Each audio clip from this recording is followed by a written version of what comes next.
Hello, my name is Óscar Moisés Díaz, and I'm a poet, astrologer.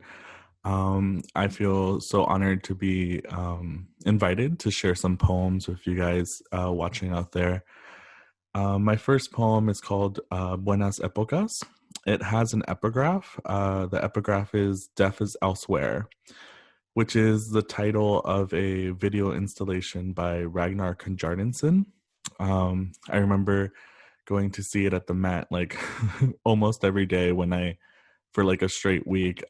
It's this 7 channel installation that completely surrounds you, where there are two siblings and they're playing music and they're just kind of like walking around you. And it's this really idyllic setting, but it's actually the historic site of a massive volcanic explosion that, caused a lot of death. And it was so huge that it shifted world events, and it affected the climate. So yeah, Death is Elsewhere is like, thinking about the spectral being omnipresent. Okay. Buenas épocas. My mom, fuck. Okay. I haven't read this in a while. Buenas épocas. My mom was the same age as I am right now in this vehicle, 25 in 1979, a hanging cable car to the kingdom of the bird and the cloud. My brother Saul is crying on the way up. These Coney Island dreams come back in 98. On local TV is a young, festive Sofia Vergara, the reopening of El Teleférico de San Jacinto, but I've already landed in New York. That country was so beautiful before the war. All the sophisticated bridges, the modernity, my mom's usual rant. She's holding this food beeper unimpressed. We had this gizmo before the Americans. Mia Pizza had that airplane technology. Hit the buzzer. The waiter comes over. We'd be more advanced than Costa Rica if it wasn't for the war. I can never be my favorite Wong Kar-wai film, Get That Motorcycle, because this is how her first husband died. She married him in a hippie-style wedding dress. This bridal look seeps well into the 70s because Salvadorans didn't want a new decade. Everyone noticing more and more of those black vans mysteriously parking around the city. I like this one, but you got something in that old Woodstock style. President Colonel Molina's mustache is shiny under the spotlight. The Miss Universe pageant, the National Gymnasium, all choros de humo 11 days later at the university. Molina opening all his gifts from every miss. We had our own Beatles, but they were from Masulutan. I kind of like this song too. Kind of like the Doors, but they're Los Giddy-Ups. I'm shocked at this car lecture on Wanako rock and roll. She spent that era hands raised in a Pentecostal church, but a hitazo is a hitazo. The American reporters would say it started out as a beautiful day, tamal air in the square, yellow balloons just everywhere. Were you staring at the stacked rotating bodies of poultry at Pollo Bonanza? Or were you looking up at that star sculpture at Restaurante Shifam, wondering what far north could be? All those yellow balloons popping and piling onto the steps, those 2.5 to 3 minutes, the Metropolitan Cathedral. I wish I knew where you were during that lunch hour in 79. The last song on the Buenas Épocas CD ends in the ka. I started up from track 1 again. Maybe you'll say more, or maybe we'll just listen. Okay. And then I have a really short poem. So yeah, astrology. So it's called Taurus season. Taurus season. Fish fossils, thorns, branches, and grass, a catfish skull. The low-res photo of the paleontologist, white shirts, khaki pants, blurring against the sediment wall, the flash of the camera. Eunice Echeverria, director of the Museum of Natural History, wants to know, were the fossilized fish like the deer and the alligator? Did they manage to adapt and survive all the shifts in this region of Paraíso, Chalatenango? My dad visits twice this month, reads the news on his tablet again at breakfast. UNESCO donated ventiladores arrive in San Salvador. An employee holds a cup up, ironic toast in a flooded hallway. The 1970s, 80s, and 90s are soaked. The Biblioteca Nacional newspaper collection. From the surrounding market, garbage piles up, clogs the culvert, overflows during rain. Karina steps back to survey the drying rows, rushes closer. Mushrooms. Thank you.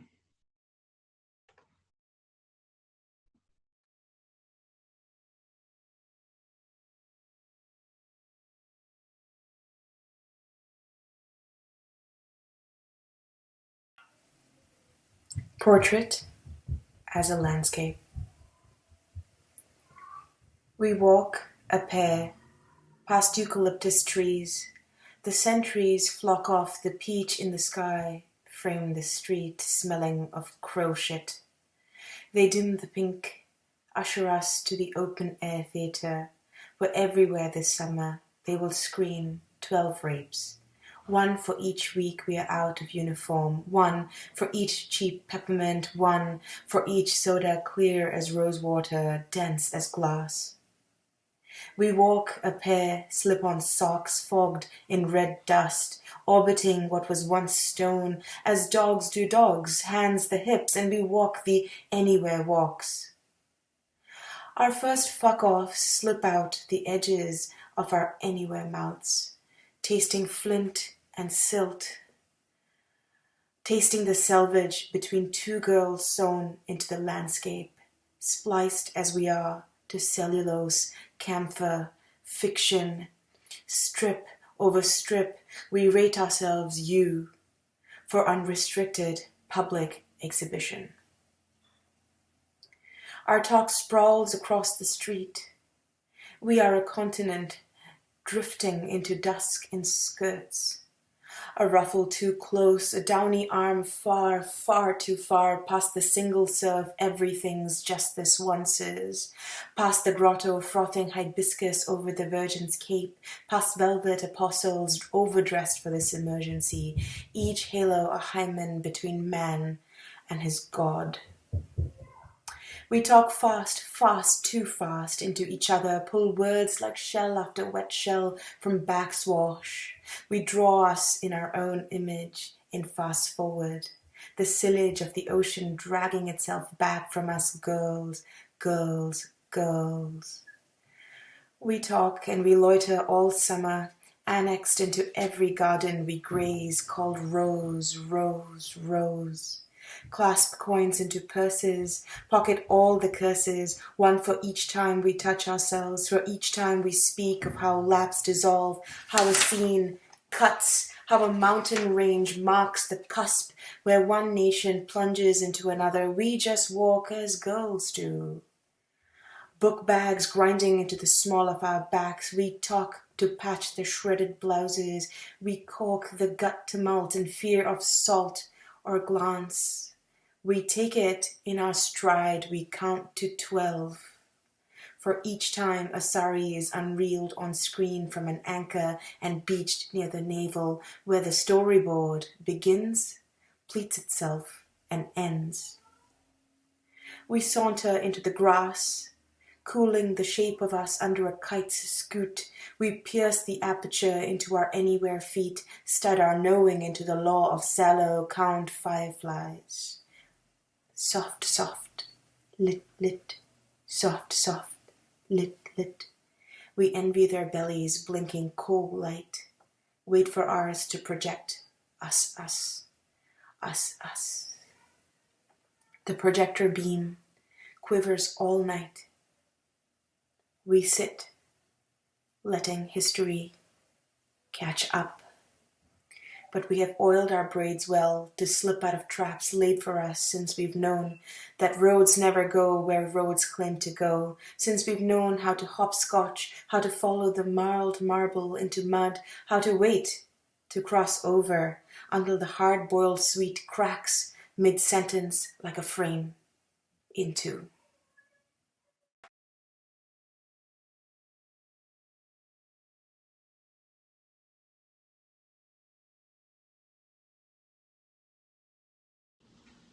Hello, this is John Rufo for the Poetry Project New Year's Marathon Reading. I'm going to read 2 poems. The first poem is titled Brackish Secret Needlework for Matt's Costume, and it has 2 epigraphs.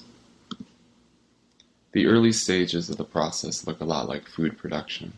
Of the thick grayish mass that emerges, 4 ingredients are known: calcium carbonate, clay, glue, and oyster shells. The other 3 are a secret. Chalk is an integral part of the oyster shell, deposited by the oyster itself as part of its normal repertoire of shell secretion.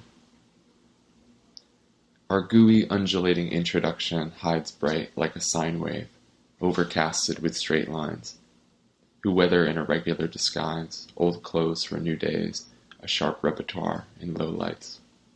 Splicing, spice equations, shells, tissue, nanoscale oceans of spit in open space, summa algae of algebra, hanging garden of seaweed coordinates, blissed out kiss, scratching there and here, abstracting dust, paintings, backward play, as foamy patina calculates some universe's breaking age, in sluices of chalk, on silica. Rocks say hello without talking, say goodbye, walking away as chitter-chatter of earth's circling gossip, and hiccup on garnet fault lines, wobbles without falling, falling without summing up a failure, failing without remaking fear of ailing, ailing without aiming to plead, disorganization of freedom, liberation sequences, unravel, marrow, in number. This is the second poem. It's titled, Embraced. Four-handed piano playing fleshes out the hard, decadent tragedy.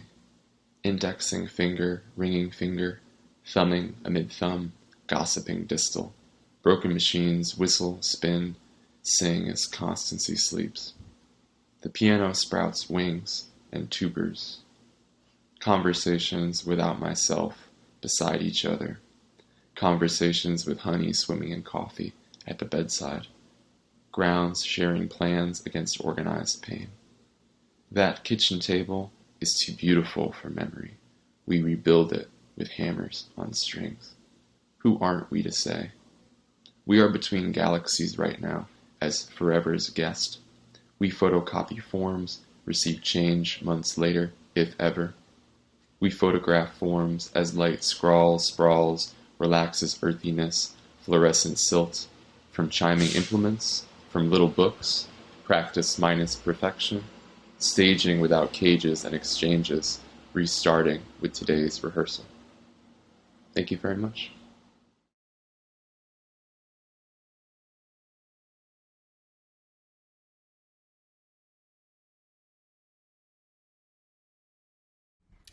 Hey Poetry Project, New Year's Day Poetry Marathon. I love you and I always have. I'm Bianca Stone, and it's nice to read you 2 short poems today. The first one's called You Could Spend Every Night with the Television. The uneasiness of being alive wears you down, so you might sit with the television, your obligatory interview fatal in its mirrored posture, one musical interlude after another, all the universes of Star Trek you haven't mastered, the unreal digitally rendered areas of planet Earth you will never enter. You sit down with it like a detective who knows way less than she's letting on, sits across from the cantankerous yet somehow absurdly fearless criminal. You'll be there all night bluffing one another. You could spend a lifetime eating dried fruit, nuts, and wine like an apostle, resentful of the flock in its huge vision, and not even fight the urge to be given a better story with all its core crew immortality and moral surrender. You'll accept it. You'll sit down as a kind of equal in its light, like a painting that faces a window, 2 things requiring witness. You will cancel each other out. Drunk during creation. You rise naked from all things chaos to tear the sea from the sky. You rub your hands together to make fire, mountains, rivers, metal, the K's and craws wandering for a name. Your sloppy hands forge luxurious breasts and balls tight in a Babylonian fervor. No memory whatsoever of the invention of what now is only the platypus, pelt and quilt with its duck bill, born with ankle spurs of venom and an electric eyeball. You were a sadist even then, knowing the structures of pleasure and pain. In those inspired moments, you hardly knew what to call yourself. In those blackouts, joy sat on your face like a loose mask until you feasted on the last of the unicorns and licked the wings off man.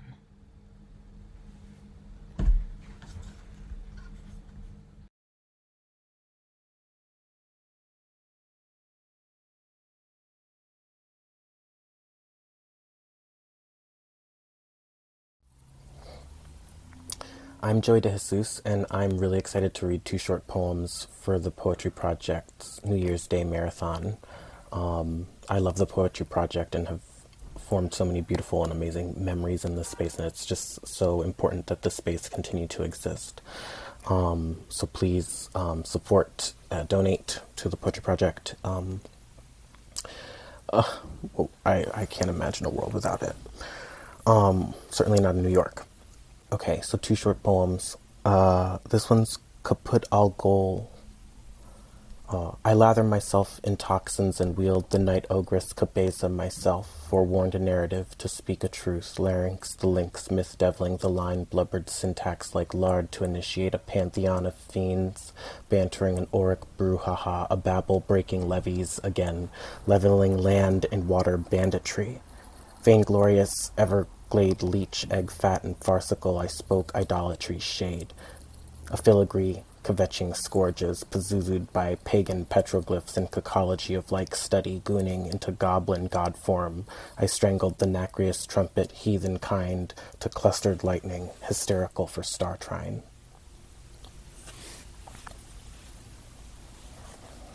Okay, and the next one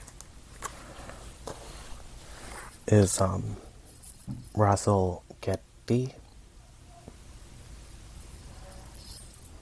I was exorbitance caught in the struggle between clay and fire. A double-tailed scorpion who could trident dance a temper that would make the heavens shake.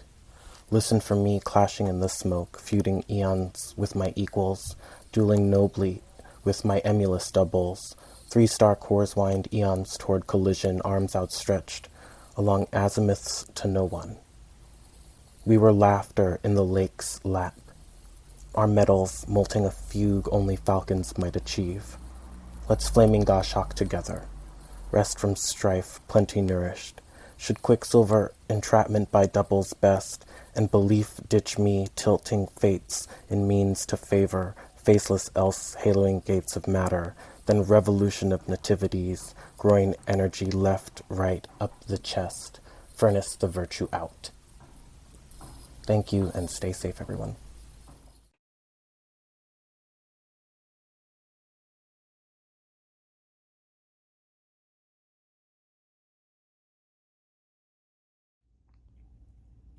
The Owl at the End of Library Lane.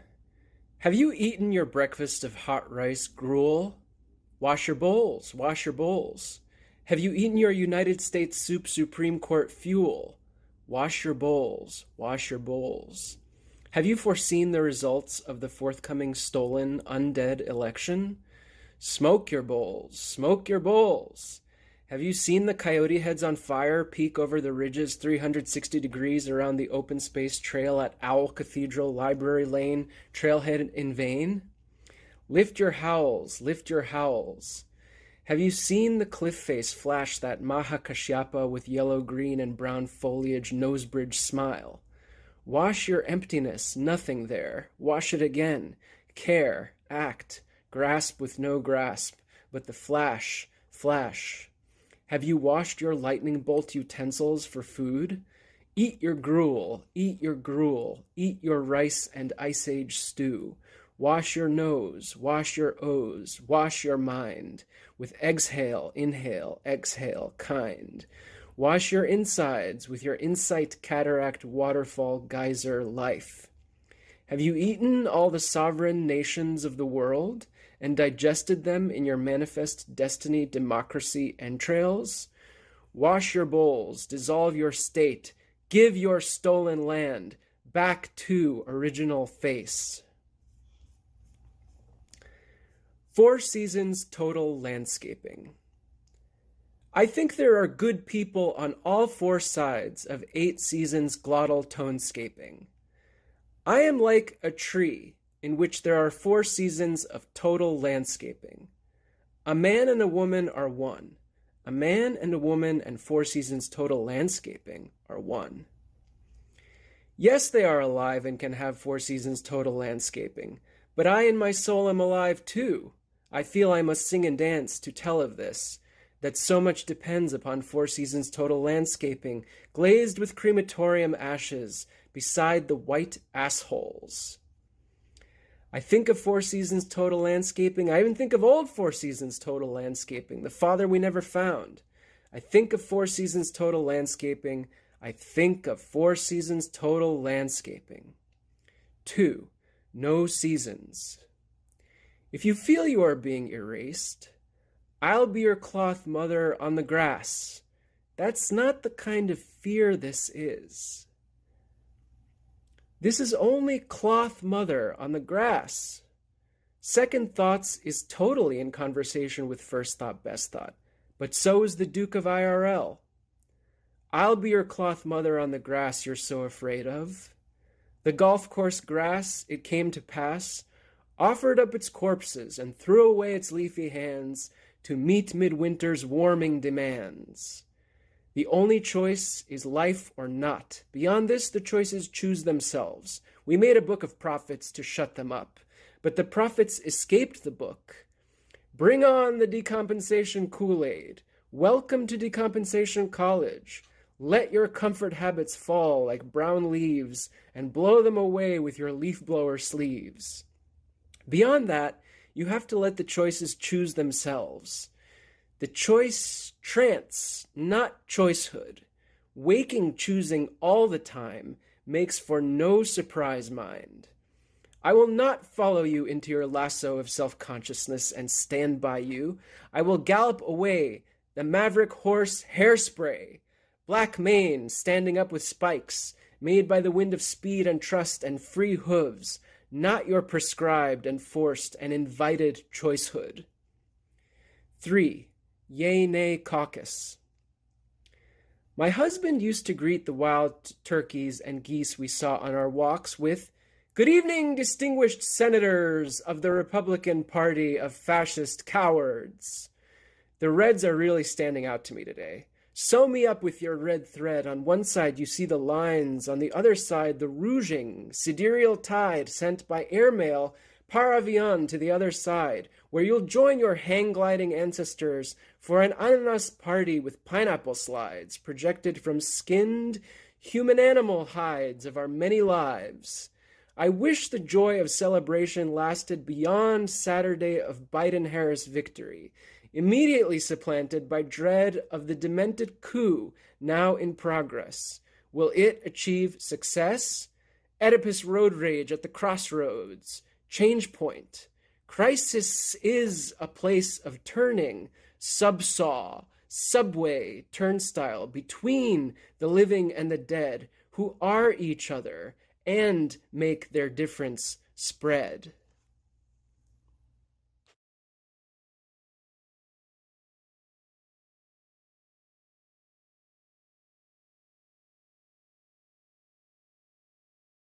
Hey, Jim Behrle here. Happy New Year's, everybody. I hope 2021 is a great year for us all and for humanity. This is called The Burning Poem.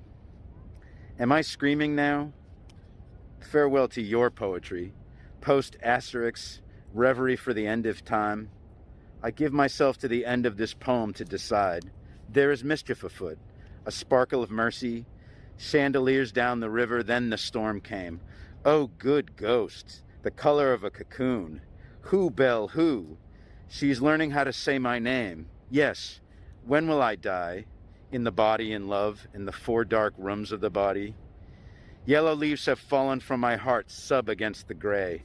Be your own State Department. Blood covered in soot, licking open our stars. Motown blaring from the sky. What can I do but this? Woozy rhinoceros glockenspiel, glorious chainsaw pomp. No matter how wildly you flap your wings, you walk in the anything else, longing for the void. We breathe in a loose kind of unison. The feeling is like laughter.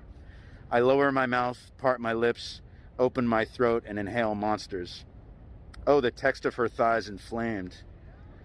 Who would you rather do? America's Ghost, The Belly of the Word, or Monkey Quartet?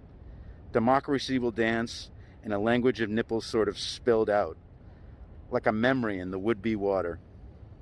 You oppress the world, good human being. Take me to the lighthouse, like a dark drop of ink. Nobody leaves it all behind anymore, but don't stop there. You are the life in you, like the flood across the sky in this flood. Hot COVID kisses all over. Shit could happen to you. Meet me and be a body. Galaxies, obey it. Happy New Year's, everybody. See you next year, I hope.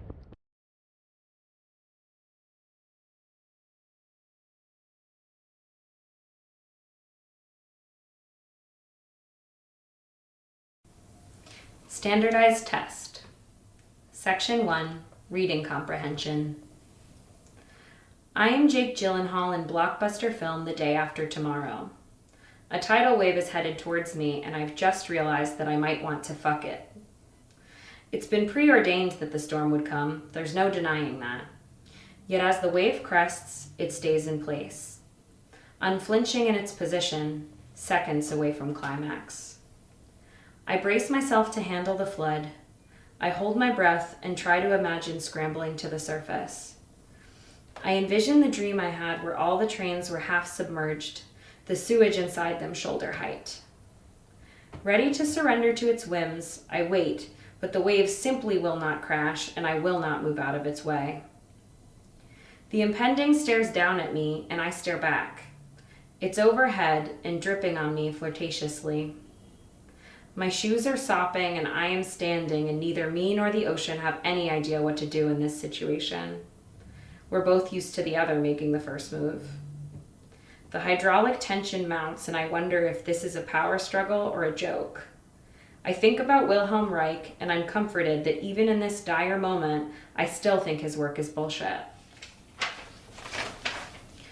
Though the thought does lead me to discover that I am edging with this water, that it cannot recede backwards and it won't release until I do something. I pull off my clothes and run. Question 1. What type of publication is this likely an excerpt from? A, a film review. B, a cookbook. C, a fan fiction. D, Jake Gyllenhaal's personal diary. Question 2. Who would have been a better co-star than Dennis Quaid in blockbuster film The Day After Tomorrow? A, Ethan Hawke. B, Tony Hawk. C, Toni Collette. D, Toni Collette. Section 2, Logical Reasoning. Every time I try to Google something on my phone lately, the Wikipedia page for the film Clockstoppers comes up instead. Question. Is this recurrence more likely a glitch or a message? A.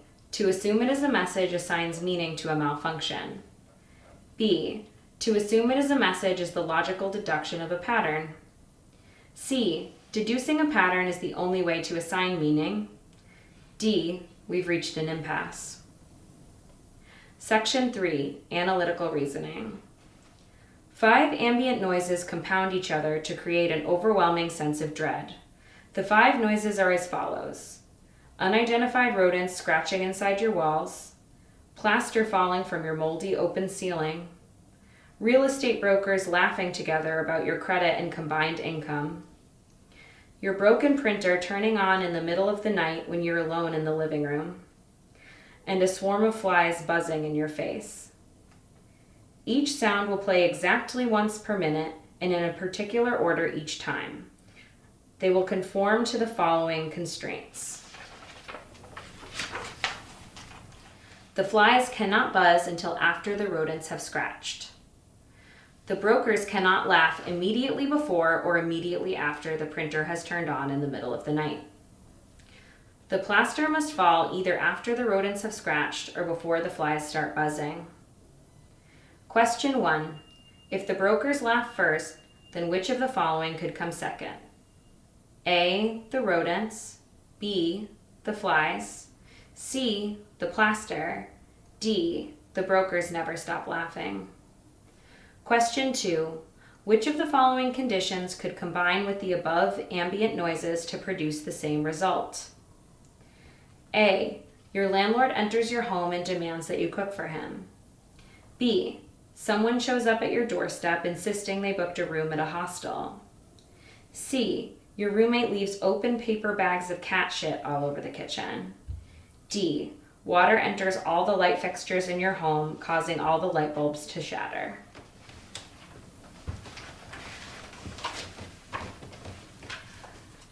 A man I lived with once threw away a pot because it was sturdy. Yet I have to learn to relinquish that which has already decayed. And often I conflate accumulation with acclimation. As though another used plastic bottle will make for a better collection. As though salvaging waste is intrinsically more commendable than wasting what is already gone. Tasked with combing through relics of past impulses, the purge is never ending, while the stockpile is ever growing. As exacerbating dreams of lavish dissipation. Yet again I pull the tower. It begins how it always does, with a crack or a splinter, almost too small to notice, to even bother to witness, yet somehow also so big and so gaping in its unquantifiable darkness, threatening to be noticed, begging to be witnessed. I'm trying to decide which parts of me are preordained and which are self-made. And of these two, who has the upper hand? Who is to blame or thank for catastrophe? Just because I say I belong to myself doesn't mean I can't be anywhere else, like in the shifts between time zones, or in the impression marks of memory and fantasy converge, or in the unpronounced hopes of each what if.